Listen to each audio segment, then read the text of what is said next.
Okireke Fisher. I'm testifying from Sydney in Australia. This year the devil really came for me, but I'm so happy that God showed up and showed out in my case. My ordeal commenced on the 30th of May. I'd gone to the doctor because I was suffering from severe shortness of breath. I had a swelling around my ankle and I had a pre-existing chronic sinuses. So on getting to the doctor, she immediately ordered a CT scan, an x-ray, and when the images came, she took one look at the images and told me that there was a problem with my lungs, and then subsequently she said I could have an enlarged heart. However, on that day she was quite happy to prescribe medication, antibiotics. However, on the 28th of June I became really sick. I woke up visibly sick and shaking. My chest was quite heavy. It appeared like I was drowning in my own mucor, and my body was generating a lot of mucor, and it kind of felt like I had razor blades in my chest. Anyway, I quickly drove myself to the hospital. When I got there, I met the same technician that had helped me before, and he said to me that went through the whole x-ray scan again, and he saw the images, and he said to me that the image seems to suggest that I'm worse off than I was when I was here a month ago, and he asked me to make sure I see a doctor that day. Anyway, I saw another doctor.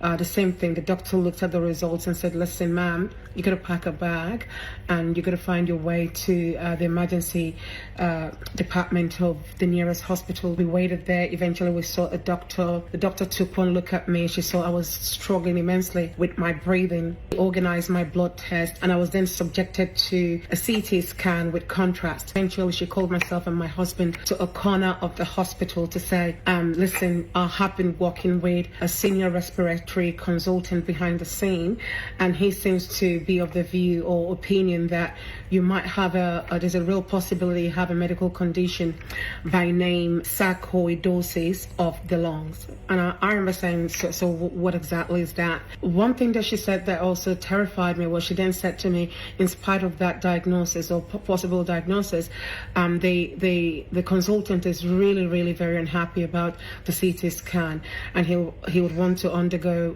further investigation. So do expect calls from the hospital the next day. So the next day being a Monday, 30th of June, the hospital, it was like everyone was calling me at the same time.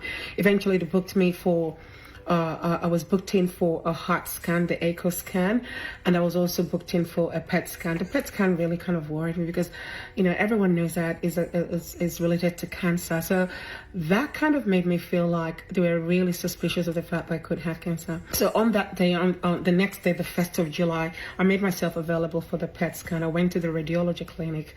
So this was on the 1st of July, and I had to go to hospital on the 3rd to get the result of the PET scan. The doctor said to me, I'm sorry I don't have good news. I was like, oh, what is it? And he said he brought out this whole visual on his computer signifying my heart. So everything that could possibly go wrong in a pair of lungs was wrong with mine. And then he showed me the result from the PET scan. He was basically saying that the PET scan does confirm what they had seen in the CT scan, and that there was a flurry of bright colors there representing hypermetabolic activity around my lungs, and apparently cancerous cells basically react like that. So as you can imagine, I was just like, oh my God. And then at that moment, the significance of my calamity and my health crisis began to crystallize. I realized that I was definitely in deep trouble. And when I got there, they gave me the written report from the PET scan. And what I saw, that the fourth sentence there said, left upper lobe mass and extensive lymphadenopathy, indicative of lung cancer or sarcoidosis. On the 7th of May, I then went for the appointment with a senior consultant. And prior to meeting him on that day, I had done the echo test, the heart test, and I'd also done the lung capacity test. He wanted to see where my lungs were at. So when I got to his office, he said to me, listen, all the tests are confirming, the CT scan, the PET scan, your lung capacity is at 60 as it is, and it's only going to get worse. You're in real bad shape. You really need to consider, you really need to think of going ahead with the procedure on Tuesday. I prayed my heart out. I went on the altar of fire. I was present every single day.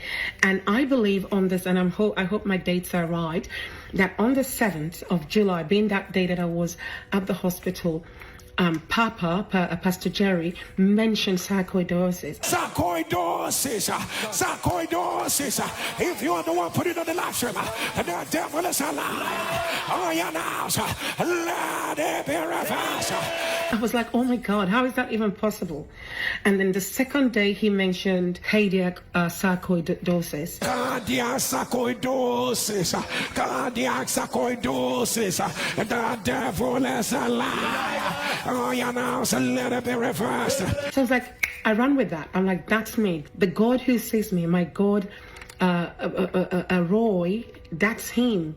That's him. He has basically pinpointed my problem, and he is aware, and he is on it.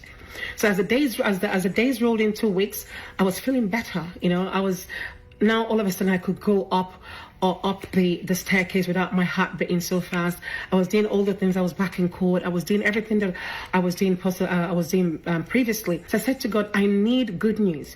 I can't tell the story without getting good news on 2nd of September. So when I got there, the first thing he said, oh my God, you look good. Oh, wow, okay.